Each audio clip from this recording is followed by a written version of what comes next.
En la cena de Navidad, mi madre sonrió y anunció que habían vendido la casa de mi abuela, asegurando que yo jamás estuve en el testamento. Mi hermana se burló diciendo que era mejor así, pues solo lo desperdiciaría. Entonces, bebí un sorbo de vino y revelé: genial, disfruten el dinero, porque fui yo quien la compró. El silencio se apoderó de la mesa. Me llamo Ethan, tengo 32 años y desde que tengo memoria, siempre he sido la pieza que no encaja en mi familia. No en ese sentido simpático de las comedias, sino más bien como ese último trozo de rompecabezas que claramente pertenece a otra caja. Desde pequeño, fui el hijo del medio, mi hermana mayor, Sophie, era la niña de oro, mi hermano menor, Lucas, el protegido al que todos cuidaban, incluso de sí mismo. Yo, en cambio, estaba ahí, callado, responsable, sin pedir nada, y, precisamente por no exigir atención, nunca la recibía. Las fiestas en casa de mi abuela Margaret eran lo más cercano que tenía a sentirme parte de algo. Vivía en una casa de 2 pisos, vieja y con suelo que crujía, en una calle tranquila bordeada por arces que cada otoño se volvían dorados. Tenía un gran porche delantero donde se sentaba en su mecedora de mimbre, tarareando canciones de Sinatra y llamándome su oyente favorito. Nunca lo dijo directamente, pero sé que ella veía lo que mis padres ignoraban, que yo me esforzaba, que me daba cuenta de cosas como cuando mi madre ponía los ojos en blanco a mis espaldas y hablaba de la escuela, o cuando mi padre solo preguntaba a Lucas sobre deportes y a Sofía sobre sus notas, mientras a mí apenas me lanzaba un ¿cómo va todo? Mi abuela me enseñó a cuidar un jardín, a llevar las cuentas y a cocinar un estofado perfecto. Siempre me dejaba la última cucharada de puré de papas, incluso cuando Sofía se quejaba de no tener suficiente. Cuando ella falleció, yo tenía 21 años y estaba en la universidad. No podía pagar el vuelo para ir al funeral, y mis padres ni siquiera ofrecieron ayuda. Ni siquiera me avisaron que el servicio se había adelantado, hasta que recibí el mensaje de voz la misma mañana, para entonces ya la habían enterrado. Dijeron que había sido algo familiar, que todos estaban tristes, y que no se trataba de ti. Pero para mí fue como siempre, yo era una nota al pie en mi propia historia. Con el tiempo, construí una vida lejos de ellos. Me mudé al oeste, conseguí un buen empleo en desarrollo de software y fui ascendiendo poco a poco. Mantuve la distancia, no con enojo, sino como una forma de protegerme de seguir luchando por un afecto que nunca iba a llegar. De vez en cuando recibía algún mensaje grupal, un feliz cumpleaños enviado con 6 horas de retraso o una invitación a una reunión familiar solo después de que Sofía se daba cuenta de que no podía reservar la casa de Airbnb sin que yo pusiera mi parte del dinero. Iba pocas veces, y cuando lo hacía, permanecía en silencio, sonreía ante los comentarios incómodos y me marchaba temprano. El único vínculo que aún me unía a ellos era la casa de mi abuela. Después de su muerte, mis padres se hicieron cargo de la propiedad. Dijeron a Sophie, Lucas y a mí que la abuela se la había dejado a ellos por simplicidad. No pedí ver el testamento. No tenía idea de leyes de herencia, y en ese momento estaba demasiado ocupado intentando pagar mis estudios con trabajos a medio tiempo. La casa permaneció vacía durante años, salvo por las veces que Lucas la usaba para despejarse o Sophie para tomarse un respiro de la ciudad. Yo solo la visité una vez, quizá 2 años después del funeral. Aún olía a lavanda y canela, la mecedora seguía en su sitio y el piano intacto, pero el ambiente era distinto, como si la casa misma supiera que estaba esperando a ser vaciada. Pregunté a mis padres qué pensaban hacer con ella. Dijeron que era complicado, que había que evaluar opciones y que los impuestos eran un problema. Asentí y lo dejé pasar, pero en el fondo, esa parte de mí que mi abuela había alimentado no soltó el tema. El año pasado me enteré de que la estaban preparando para vender. No por ellos, por supuesto, sino por un amigo del instituto que me escribió: vi un cartel de venta en la casa de tu abuela. ¡Qué pena! Pensé que se iban a quedar con ella. Ese mensaje me golpeó como un puñetazo. Llamé a mi madre esa noche, atendió como si nada pasara. Hola, cariño. ¿Todo bien? ¿Están vendiendo la casa de la abuela? Hubo una pausa, lo bastante larga como para sentirse intencional. Bueno, sí, queríamos contártelo, pero como estás tan ocupado allá en California, pensamos que no te interesaría.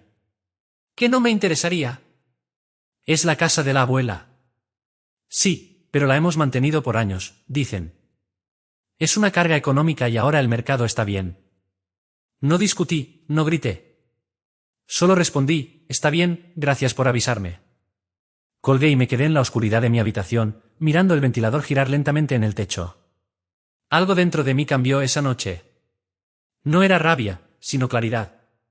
Entendí que llevaba demasiado tiempo dejando que ellos decidieran lo que yo merecía o no y que era hora de tomar el control. La semana siguiente comencé a moverme en silencio.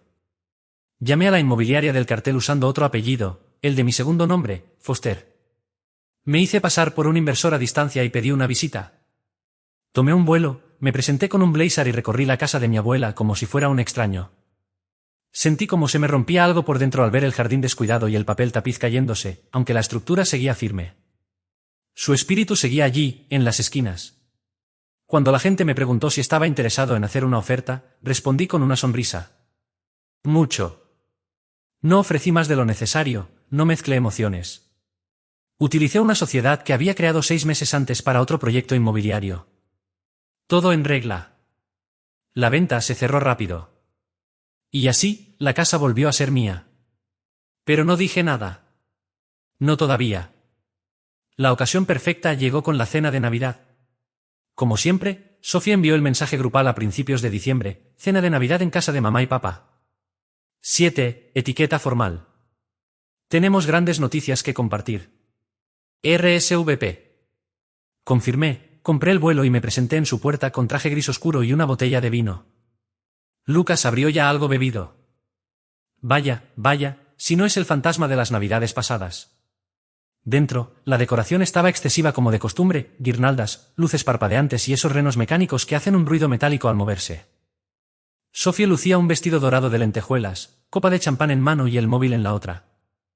Mis padres estaban en su salsa, mamá, de un lado a otro en la cocina, papá, dominando la sala como si tuviera 10 años menos. La cena empezó normal, jamón, judías verdes, puré de papas. Sofía hablando de su nuevo puesto, Lucas bromeando sobre criptomonedas.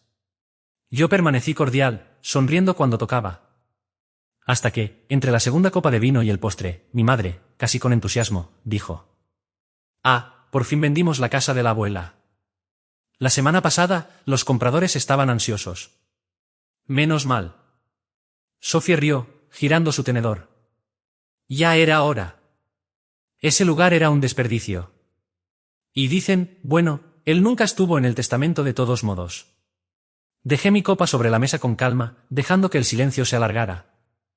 Lucas soltó una risa breve, como si se imaginara un escenario absurdo. Menos mal, pensé, porque probablemente lo habría convertido en un búnker tecnológico o en la sede de alguna extraña empresa emergente. Recorrí con la mirada la mesa, observando a esas personas que siempre habían dado por hecho que yo permanecería callado, que dejaría pasar cualquier cosa. Tomé mi copa de vino, di un sorbo tranquilo y solté. Genial, espero que disfruten el dinero, considerando que fui yo quien lo compró. El silencio se apoderó de la sala de inmediato. El gesto de mi madre se congeló a mitad de una sonrisa. Sofía parpadeó, desconcertada. Lucas frunció el ceño como si intentara resolver un complicado problema matemático.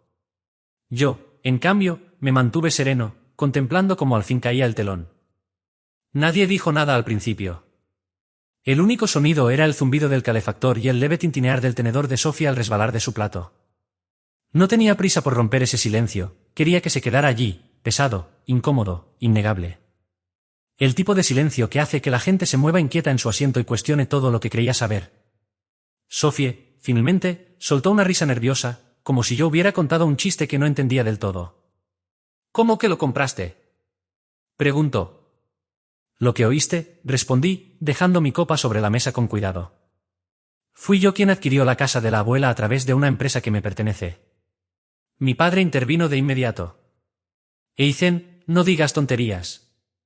Los compradores eran de otro estado, un grupo inmobiliario». «Foster Holdings», aclaré. «Ese soy yo». Mi madre frunció el ceño. «Ese no es tu nombre». «Foster es mi segundo nombre. Lo usé para registrar la sociedad». «¿Todo legal?». «Limpio y discreto». Sofía comenzó a enrojecer, no de vergüenza, sino de algo más cercano a la ira. «¿Por qué lo hiciste sin decirnos nada?». Esa palabra, nosotros, retumbó en mi cabeza como si invadiera un territorio sagrado al que jamás me dejaron entrar, aunque yo sabía desde siempre que no formaba parte de su círculo real. Me limité a encogerme de hombros. Estaba en venta. Hice una oferta. La aceptaron. No hubo nada a escondidas. Habríamos pedido mucho más si hubiéramos sabido que eras tú, soltó mi madre. Y ahí quedó claro. No se trataba de un legado, ni de la memoria de la abuela. Era el dinero. Siempre lo fue. Mi padre se inclinó hacia adelante, cruzando los brazos. Entonces, ¿qué? ¿La compraste por despecho? ¿Para restregárnoslo? No, respondí con calma. La compré porque para mí tenía valor, y porque a ninguno de ustedes parecía importarle lo que pasara con ella. Lucas bufó por lo bajo. O sea que pagaste de más por esa chatarra solo para sentir algo. Curioso, contesté sin mirarlo siquiera, en realidad la conseguí por debajo del precio inicial. Tu agente inmobiliario no fue muy bueno revisando las ofertas. La tensión podía cortarse con un cuchillo. Pero esta vez no intenté suavizar el ambiente ni reconciliar a nadie como antes solía hacer. Me limité a dejar que se cocieran en su propio malestar, permitiendo que por una vez no controlaran la historia. El resto de la cena transcurrió con rostros tensos. Sofía se quedó en silencio, clavando el tenedor en su plato con fuerza excesiva. Lucas revisaba su teléfono como si quisiera escapar a través de la pantalla. Mi madre se levantó al revisar el postre y tardó 15 minutos en volver. Mi padre bebía su whisky con la mandíbula apretada y la mirada perdida. Al terminar, ayudé a recoger la mesa, más que nada para ocuparme en algo. Cuando fui a tomar el plato de Sofía, me agarró la muñeca. ¿Por qué no nos lo dijiste? Susurró con furia. ¿Crees que esto te hace mejor que nosotros? La miré directo a los ojos. No, creo que significa que dejé de esperar permiso para hacer lo que creía correcto. Me soltó como si mi piel quemara. Eres increíble, murmuró con desprecio. ¿Puedes venir cuando quieras? Añadí. Tal vez te enseñe el jardín. Estoy pensando en plantar girasoles. Se marchó enfurecida. El postre, un tiramisú comprado en la tienda que mi madre intentó hacer pasar por casero, apenas se tocó. Inventé una excusa sobre un vuelo temprano y me despedí. Evité los abrazos, salvo uno breve y rígido de mi padre. Cuando estaba por salir, mi madre me siguió hasta la puerta. Nos tomaste por sorpresa, dijo con voz baja y afilada. Esta familia siempre ha tomado las decisiones juntas. ¿Te refieres a que tú y papá las toman? Sofía aplaude, Lucas se beneficia y yo solo debo acatar, respondí. Eso no es justo. Lo que no fue justo fue que me dijeras, riendo, que no estaba en el testamento de la abuela. Como si no hubiera significado nada para ella. Vi un leve sobresalto en su rostro antes de abrir la puerta. Nos veremos, dije, saliendo a la fría noche. El aire helado me golpeó, pero me resultó limpio, liberador.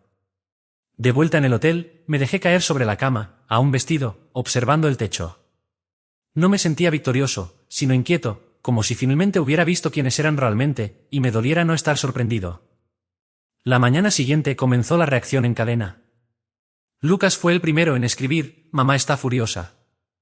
Cree que nos manipulaste. Luego Sofía, muy elegante, dicen. Increíble que nos hayas mentido solo por fastidiar.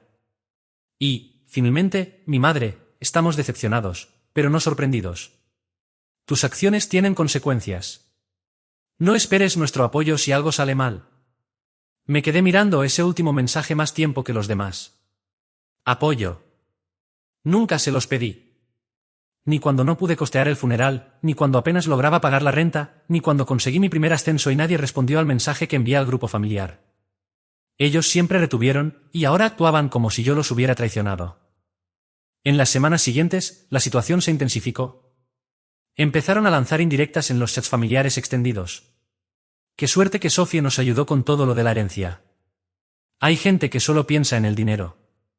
O increíble como algunos tuercen las cosas para parecer héroes. Llegaron las llamadas de mis tíos y primos, con quienes apenas hablaba.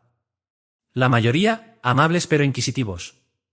Me dijeron que compraste la casa. ¿Por qué no lo dijiste antes? Pensé que era una decisión de todos. ¿Tus padres están molestos? No alimenté el fuego. Solo respondía que era complicado y dejaba que imaginaran lo que quisieran. Pero mientras ellos intentaban reescribir la historia, yo me dedicaba a indagar en algo que jamás creyeron que revisaría, el testamento real de la abuela. Y lo que descubrí, lo cambió todo. El testamento nunca debió ser complicado. Al menos, eso era lo que mi madre siempre afirmaba. Cada vez que, en alguna rara ocasión, se hablaba de la casa, solía decir con naturalidad que nos la dejó a todos, asegurando que mi abuela no quería generar conflictos.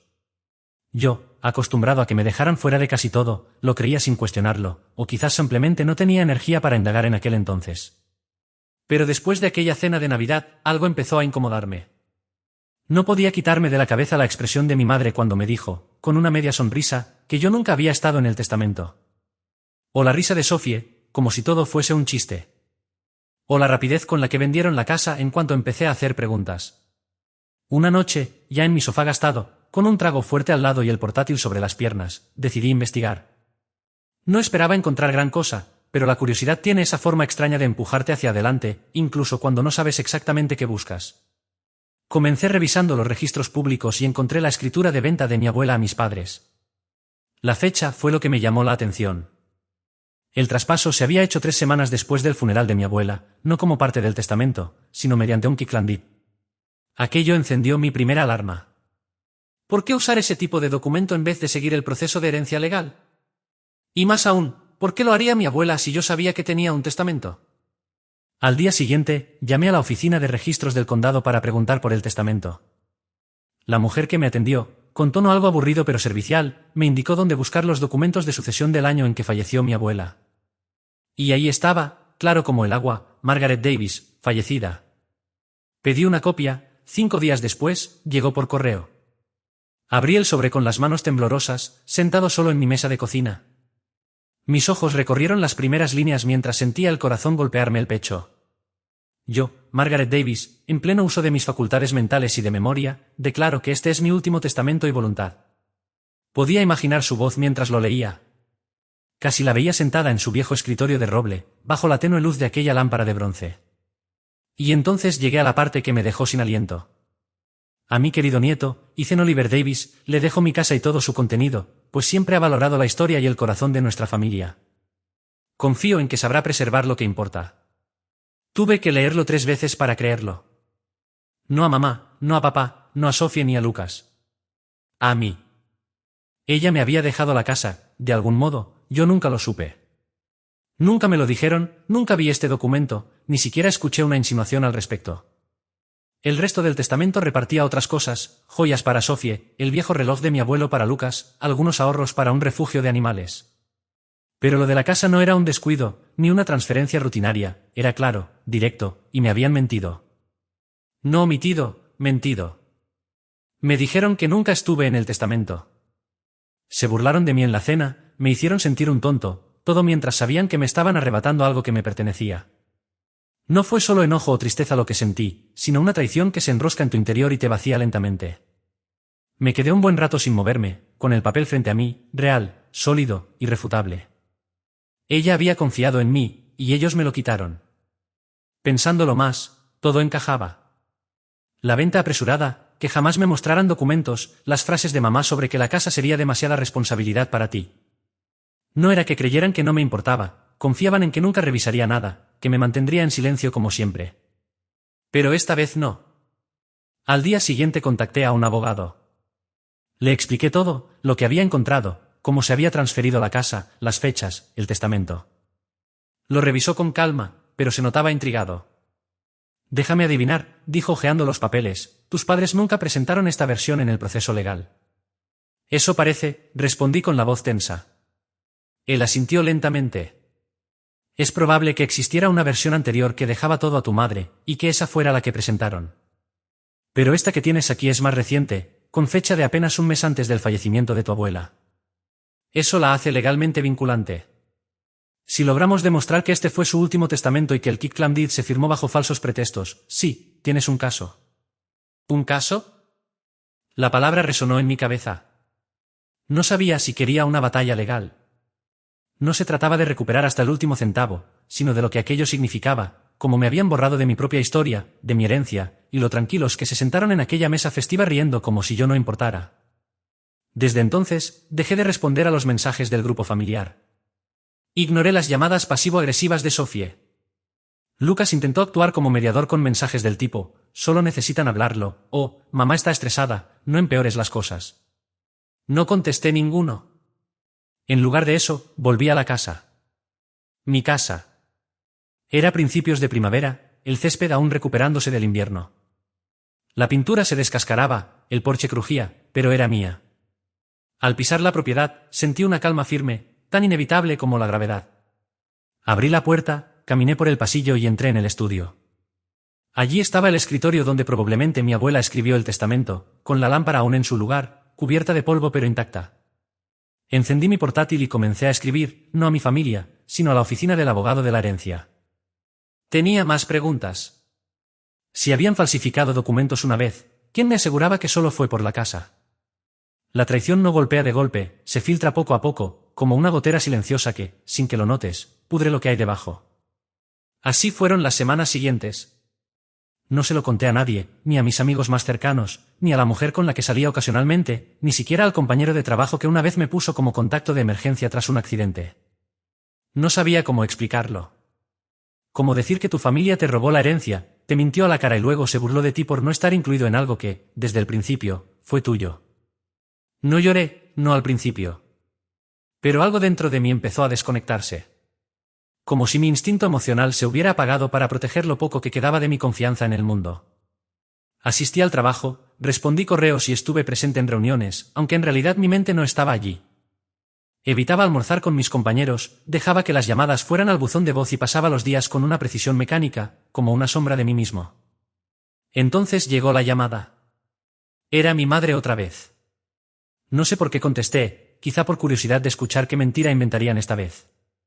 Su voz sonaba suave, ensayada. Hola, cariño. No respondí. Hemos estado pensando mucho en lo que pasó aquella Navidad. Las cosas se salieron un poco de control. Seguí en silencio. No sabíamos cuánto significaba para ti esa casa. Nunca dijiste nada. Estuve a punto de reír. Nunca dije nada. ¿Qué se suponía que debía hacer? ¿Escribirles una carta conmovedora para que me concedieran lo mínimo de justicia? Ella continuó. Entendemos que estés molesto, pero tienes que verlo desde nuestro lado. Queríamos que todo fuera más simple, sin tantos problemas. ¿Tú siempre has tenido tu vida hecha fuera? Y bueno, Sofía y Lucas han pasado por años difíciles. Ahí estaba la justificación, el compromiso roto de Sofía y sus deudas, sumado a la incapacidad de Lucas para conservar un empleo. Todo, de alguna manera, se volvía argumento en mi contra. Mientras tanto, yo había construido algo estable y funcional, lo que, a sus ojos, me hacía menos merecedor. Encontré el testamento de la abuela, dije con frialdad. Silencio. Y, respondió al fin. La versión más reciente, la que me nombra como único heredero de la casa. Pausa. Un leve quiebre en su respiración. Eso no puede ser. Existía uno anterior, había. Pero este está fechado un mes antes de que muriera, así que es el válido. No lo legalizaron. Presentaron el antiguo, transfirieron la propiedad mediante un quick clamp y esperaron que yo no revisara nada. Su tono cambió, más duro. Ethan, eso es una acusación grave. No, respondí, elevando la voz por primera vez. Lo grave fue lo que ustedes hicieron. Estoy cansado de fingir que no pasó. Se quedó callada, sin despedirse ni disculparse, colgó. Esa ausencia de palabras se convirtió en el sonido constante del mes siguiente. Esperaba un ataque, mensajes de enojo, tal vez incluso una respuesta legal. Pero no. Eligieron el silencio absoluto, como si estuvieran trabajando en la sombra para encontrar la manera de darle la vuelta a la situación. Mientras tanto, yo me hundía. Me gustaría decir que me mantuve fuerte, que avancé con la cabeza en alto, pero no fue así. Dejé de ir al trabajo unos días, alegando una intoxicación alimentaria. Bebí demasiado, comí muy poco, en las madrugadas, recorría la casa con una linterna intentando sentirme cerca de la abuela, intentando sentir algo. Fue así como encontré sus diarios, en una caja polvorienta bajo la escalera. Pasé horas sentado en el suelo de madera, hojeándolos. Su letra, elegante y pausada, tenía un efecto calmante. En una entrada, fechada apenas una semana antes de su muerte, había escrito: he finalizado el Nuevo Testamento. Es lo que siento correcto. Amo a todos mis nietos, pero solo uno se sentó conmigo sin pedirme nada. Ethan cuidará de esta casa. Sé que lo hará. En ese momento me derrumbé, no por rabia, sino por tristeza. Lloré en silencio por ella, por el niño que fui, por la parte de mí que aún esperaba que mi familia me viera de verdad algún día. Pasé la noche en el viejo sofá, sin calefacción, envuelto solo en una manta y el olor a madera y recuerdos. Por primera vez en semanas, dormí profundamente. Al amanecer tomé una decisión. No iniciaría la guerra todavía. No mientras ellos siguieran pretendiendo que nada había pasado. Eso era lo que querían, drama, ruido, que yo reaccionara con desesperación. No, yo iba a actuar con calma y estrategia. Comencé a reunirme con mi abogado con más frecuencia. Elaboramos una línea de tiempo. Guardamos cada mensaje, cada correo de voz y cada documento firmado. Reconstruimos todo su juego sucio, desde la presentación del testamento incorrecto hasta la transferencia de la escritura y el intento reciente de venta. Luego solicitamos una investigación completa por mala gestión de la herencia. Y no le conté a nadie. Ni siquiera cuando Sofía me envió un falso mensaje conciliador una semana después. Solo pensaba en ti. Espero que estés bien. Hablemos. Lo dejé en visto. No porque no quisiera contestar, sino porque, por primera vez, el silencio era mío. Poco a poco retomé la rutina. Volví al trabajo, ordené mi apartamento, empecé a cocinar de nuevo. No estaba bien del todo, pero avanzaba, y eso ya era algo. Un fin de semana, en la casa, noté algo extraño, un coche estacionado a unos metros. Lo vi 3 días seguidos. Al principio pensé que sería visita de algún vecino, pero al cuarto día reconocí al conductor, mi padre. No se acercó, no salió del auto, solo me observó. Creyó que no lo noté, pero lo hice. Y ahí comprendí algo importante, no temían perder dinero, temían perder el control. Y por primera vez, yo tenía la ventaja. Durante la mayor parte de mi vida, su atención, o su ausencia, había dictado mis pasos. Me habían moldeado con su indiferencia, con sus favoritismos y con esa constante manera de recordarme que yo era el callado, el olvidable, el que siempre estaba bien y no necesitaba ayuda. No fue hasta que me arrebataron algo sagrado, la casa de la abuela, que entendí lo que les había permitido hacer. Y una vez que lo vi con claridad, ya no hubo marcha atrás. Sí, había tocado fondo.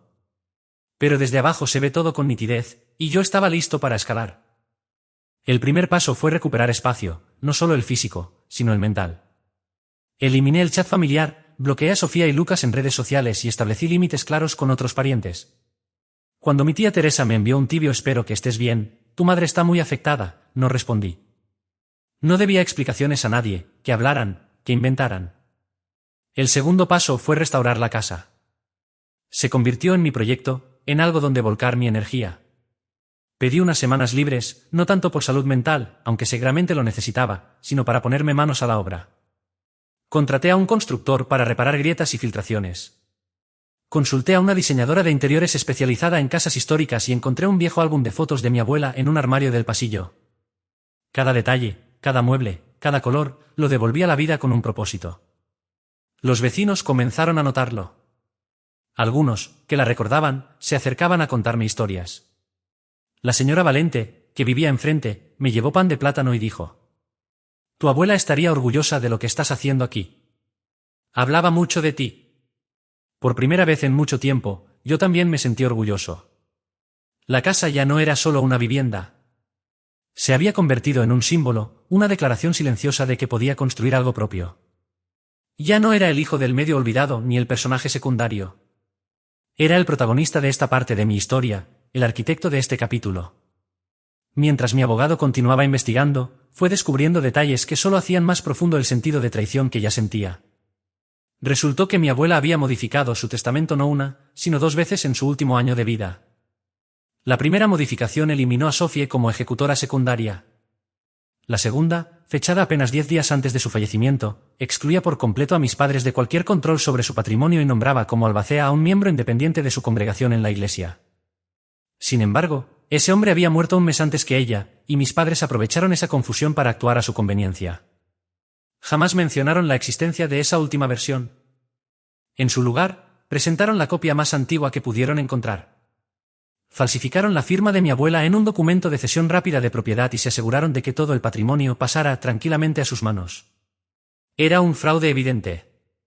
Con esas pruebas, mi abogado comenzó a preparar algo más grande, una demanda civil. El objetivo no era solo recuperar lo que me habían arrebatado, sino también exponer lo ocurrido. Quería demostrar que aquello no había sido un malentendido, sino un acto calculado, un robo disfrazado de cuidado familiar. Pero mis pensamientos iban más allá de los tribunales. Empecé a pensar en el legado. Así nació la Fundación Margaret, un proyecto sin fines de lucro cuyo propósito era restaurar y preservar las casas de personas mayores fallecidas, especialmente cuando no quedaba nadie que defendiera sus últimas voluntades. Quería ayudar a otras familias a mantener viva su historia y devolver el buen nombre de mi abuela. Invertí mis ahorros, liquidé algunas inversiones, y cuando el sitio web estuvo listo, sucedió algo inesperado. La gente comenzó a interesarse. Una periodista local se puso en contacto conmigo, intrigada por la misión. Visitó la casa, tomó fotografías, hizo preguntas. Se mantuvo cordial y profesional, hasta que me dijo: ¿Le importa si pregunto qué lo inspiró a hacer esto? Vacilé unos segundos antes de responder. Digamos que fue un regalo que estuvo a punto de perderse y ahora me encargo de que eso no vuelva a pasar. El artículo se publicó la semana siguiente con el título «Nieto honra el legado de su abuela con proyecto de restauración de viviendas». Era un texto sencillo, emotivo y sorprendentemente poderoso. A partir de ahí comenzaron a llegar donaciones y correos electrónicos con historias de personas que habían vivido lo mismo. Disputas por testamentos, hogares perdidos, recuerdos borrados. Comprendí que no estaba solo. Finalmente, el silencio de mi familia se rompió. Sophie me envió un correo con el asunto: necesitamos hablar. No lo abrí. 2 días después, Lucas me llamó desde un número desconocido.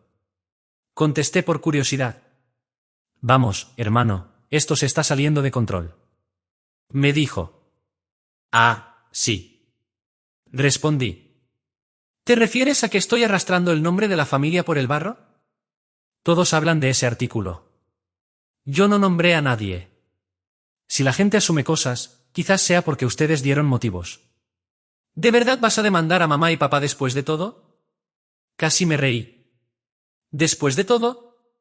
¿Quieres decir después de que robaron mi herencia y trataron de convencerme de que nunca existió? No respondió. Solo añadí. Ustedes tomaron sus decisiones. Ahora yo estoy tomando las mías. Colgué. Sentí que, en ese instante, una puerta se cerraba para siempre, y no tenía el menor interés en volver a cruzarla. Poco después, llegó el golpe final. Mi abogado me reenvió un correo de un banco local. Al parecer, mi abuela había dejado un pequeño fondo fiduciario, no era una fortuna, menos de $40.000, destinado al heredero de la casa para reparaciones, mantenimiento o desarrollo personal. Nunca me lo mencionaron, porque asumieron que yo no investigaría. Pero lo hice, y ahora ese dinero era mío. Con esos fondos completé la última fase de la restauración, convertí la habitación del piso superior en una sala de lectura comunitaria y coloqué una placa junto a la puerta, para Margaret, quien escuchaba cuando nadie más lo hacía. Pronto empezaron a llegar vecinos, viejos amigos de ella y curiosos que habían leído el artículo. La casa volvió a tener vida. No solo por los muebles o el papel tapiz renovado, sino por un propósito real. Durante todo ese tiempo, me mantuve en silencio. No los enfrenté, no me burlé, no busqué venganza directa. Dejé que ellos mismos se ahogaran en la distancia, intentando explicar a otros por qué el hijo callado, al que ignoraron durante años, se había convertido en algo que no podían controlar. Mientras tanto, mi abogado presentó la demanda de manera discreta. Lo que incluimos en esa acusación lo cambiaría todo. Para ese momento, ya no lo hacía solo por mí. Sí, me habían robado y mentido, habían manipulado y encubierto. Pero esto iba más allá de una casa o un testamento. Se trataba del patrón que habían instaurado en la familia. Un sistema donde el control siempre iba en una sola dirección y cualquier disidencia se castigaba con sonrisas falsas y represalias silenciosas. Yo no iba a callar más. Oliver, mi abogado, era brillante. Preciso sin ostentar, meticuloso sin frialdad. Comprendió la magnitud de inmediato. No solo vamos a demostrar fraude, me dijo, deslizando los documentos hacia mí. Vamos a evidenciar un patrón prolongado de falsificación y encubrimiento. Esto no es un error administrativo, es una tapadera. La demanda incluía 3 cargos principales. Ocultamiento fraudulento del testamento válido, transferencia ilegal de la propiedad mediante un documento de cesión falsificado y malversación de los bienes del patrimonio, incluido el fondo fiduciario que mi abuela había reservado para mí. Solicitábamos restitución, indemnización y lo más importante, la anulación formal de la transferencia, devolviéndome mis derechos legales como heredero legítimo. Pero Oliver tenía una idea más, una jugada arriesgada. Si queremos que esto sea definitivo y que sirva de ejemplo, necesitamos que caigan en su propio juego. No de forma directa, pero si dejamos que cierta información llegue a oídos indicados, la presión hará el resto. Fruncí el ceño. ¿Quieres provocarlos? No exactamente. Solo dejar que la noticia del juicio se filtre poco a poco. Así, cuando entren en pánico, cometerán errores. Acepté. No hicimos un anuncio público, no todavía. Fue un movimiento sutil, un correo de advertencia a un primo lejano, un comentario que llegó a una vieja amiga de Sophie y despertó preguntas en el chat familiar, el contacto del abogado jubilado que ayudó a mi abuela a redactar su última voluntad, dispuesto ahora a testificar. En cuestión de días, la red empezó a agitarse. 3 días después, Lucas me envió un mensaje. Hermano, escuché lo del tema legal. Esto se está poniendo feo. No contesté. Luego, Sophie volvió a escribirme. ¿Así es como quieres manejarlo? ¿Con abogados? ¿Ni siquiera pudiste hablar con nosotros como adultos? ¿Crees que eres una víctima? La abuela nos quería a todos por igual.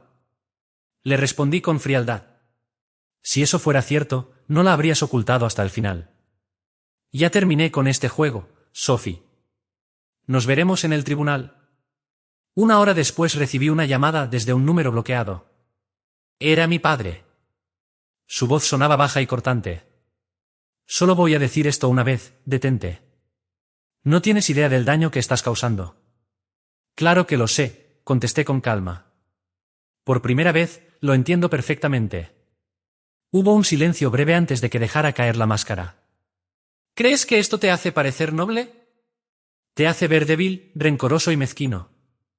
¿De verdad quieres que toda la familia sepa que intentas exprimirnos hasta el último centavo? No lo intento, repliqué. Lo estoy logrando. Colgué sin dudarlo. El siguiente paso era reforzar el caso.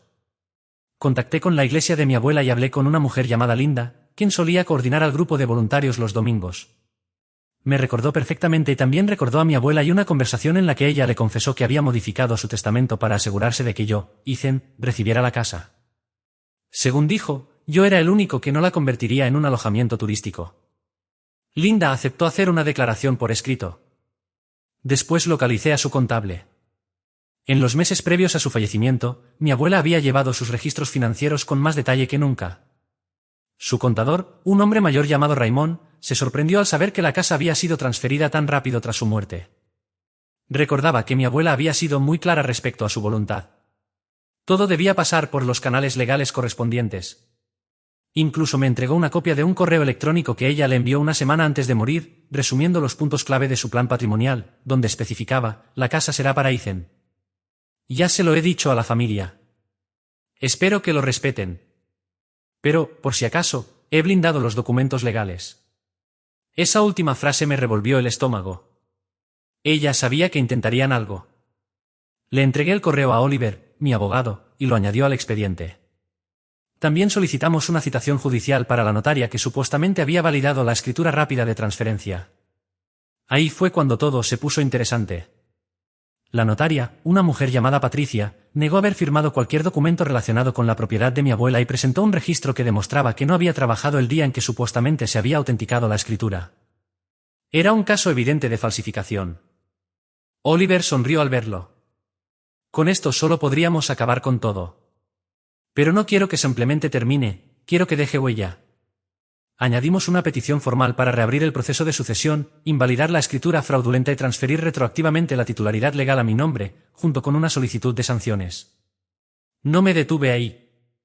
Empecé a redactar un comunicado público, no para difundirlo todavía, sino para tenerlo listo cuando el caso saliera a la luz y ellos intentaran manipular la historia.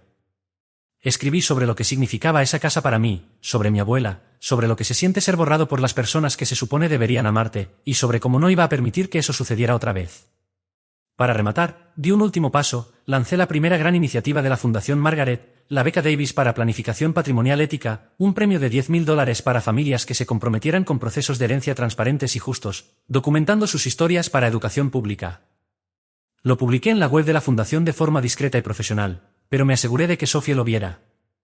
Me ocupé de que el cartel digital apareciera en un grupo local de Facebook que ella seguía todavía con su foto de boda de hace 6 años como imagen de perfil. Le dio un me gusta y lo quitó 5 minutos después. No pude evitar sonreír. El tablero estaba listo. Ellos podían atacar, difamarme o intentar manipular la narrativa, pero las pruebas ya estaban presentadas, y esta vez la historia estaba en mis manos. El día de la audiencia llegó. El tiempo, extraño como es en estos casos, pareció estirarse y comprimirse a la vez. Me senté en la sala con un traje impecable, los documentos perfectamente ordenados frente a mí, Oliver a mi lado, y la sensación de estar viendo una película, aunque sabía que esta era la situación más real e importante de mi vida. Mis padres entraron juntos, seguidos de Sophie, cuyos tacones resonaban con fuerza en el suelo brillante. Lucas, como era de esperar, no apareció. Ellos evitaron mirarme, y yo no busqué su mirada. Que se incomodaran, aunque fuera por un día, al sentirse evaluados y medidos.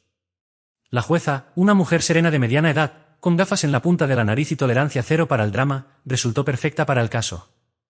Comenzamos con los procedimientos formales y luego vinieron las declaraciones iniciales. Oliver fue el primero.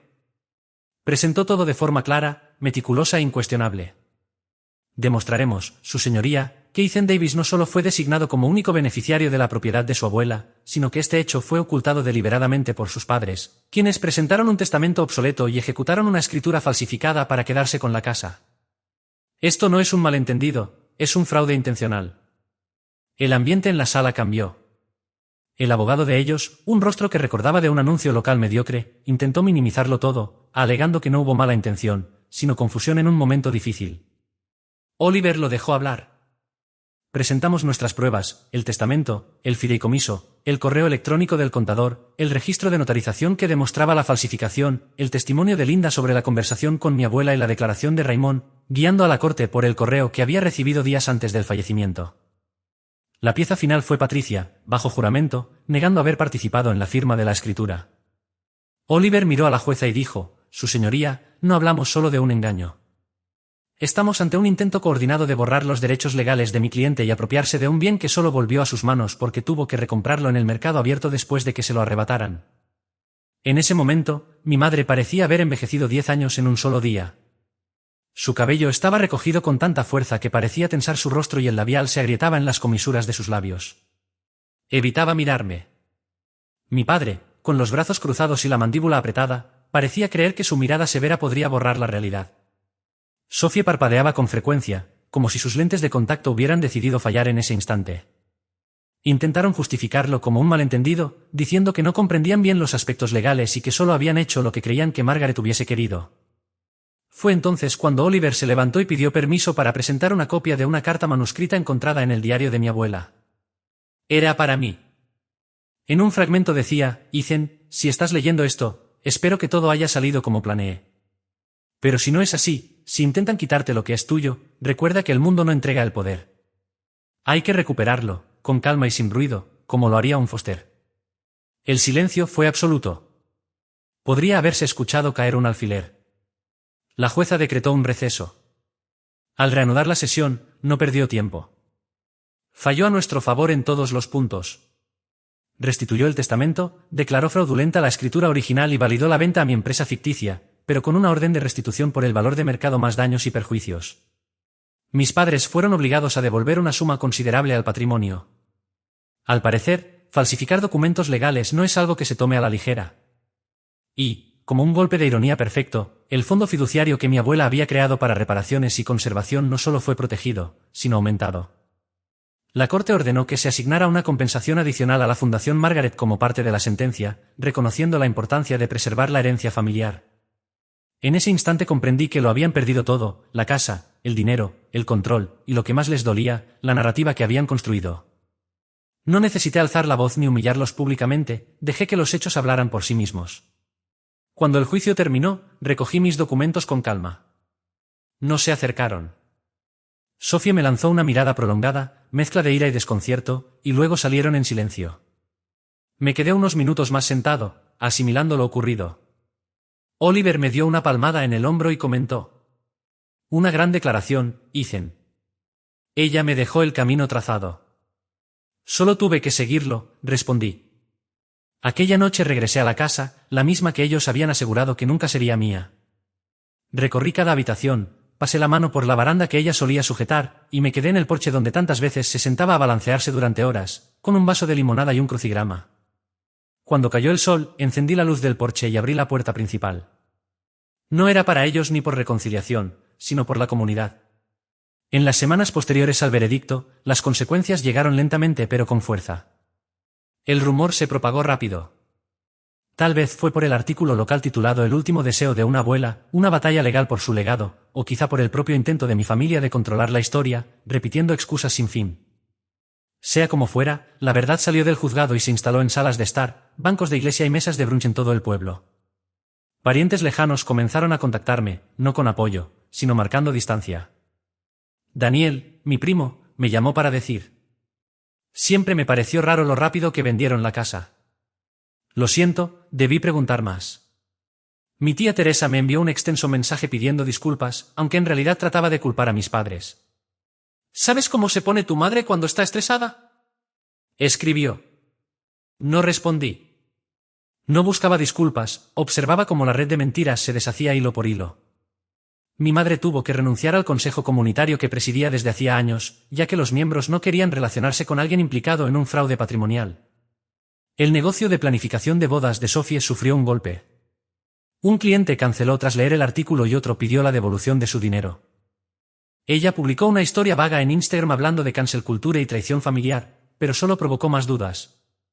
Mi padre se mantuvo alejado de la atención pública, aunque supe por un viejo compañero de golf que un inversor local se retiró de un trato con él. No quiero trabajar con alguien que falsifica firmas, dijo. Incluso Lucas me escribió un mensaje, no lo sabía todo, pero debí saberlo. ¿Perdón? Pensé en responder, pero ya no se trataba de si lo sentían, se trataba de lo que habían hecho cuando creían que yo no podía defenderme. No necesitaba gritos ni escándalos. Mi victoria ya estaba donde importaba, silenciosa, digna y firme, como mi abuela hubiese querido. La Fundación Margaret creció. Nos asociamos con un bufete que ofrecía clínicas gratuitas de planificación patrimonial para personas mayores. Meses después, una pequeña organización sin fines de lucro de otro estado me pidió replicar el modelo. Acepté y asistí a la inauguración de su primera restauración, una casa azul con pintura desgastada, un jardín de rosas y un nuevo árbol que ayudé a plantar. Mientras tanto, en mi ciudad, la casa prosperaba. La sala comunitaria acogía clubes de lectura y noches para compartir recuerdos.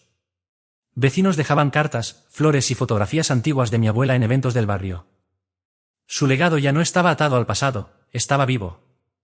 Y yo, al fin, me sentía libre, no solo de sus mentiras, sino también del peso de haber sido siempre el hijo invisible, el chivo expiatorio, el que subestimaron durante años.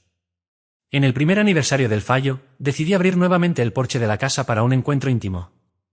Llegaron algunos amigos cercanos y varios de los voluntarios que habían estado desde el inicio, todos trayendo algo para compartir, termos de café, bandejas de galletas y hasta un viejo álbum de fotos que alguien encontró en el ático.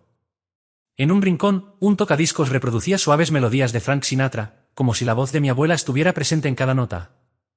El aire de esa tarde tenía algo distinto, como si el tiempo hubiese terminado de acomodar las piezas. Me acomodé en la mecedora que ella solía llamar su trono y desde ahí observé la calle, sin esperar nada en particular.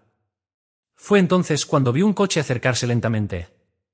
Reconocí la silueta de mi padre al volante y a mi madre sentada junto a él. Pasaron frente a la casa sin reducir la velocidad, sin mirarme, sin gesto alguno. Ni un saludo, ni una mirada fugaz. Solo el motor alejándose caía abajo. No sentí rabia, ni alivio, ni la necesidad de cerrar nada con palabras. Simplemente me levanté, caminé hasta el borde de las escaleras y, con un movimiento tranquilo, encendí la luz del porche. No para ellos, sino como un recordatorio silencioso de que este lugar, mi lugar, seguiría de pie. La luz quedó encendida mientras el cielo se oscurecía, iluminando la fachada y proyectando sombras suaves sobre las paredes. Esa claridad, más que un farol, era una promesa: aquí se preserva lo que es verdadero. Y mientras las sombras de su coche se perdían en la distancia, supe que ya no tenían espacio en mi historia.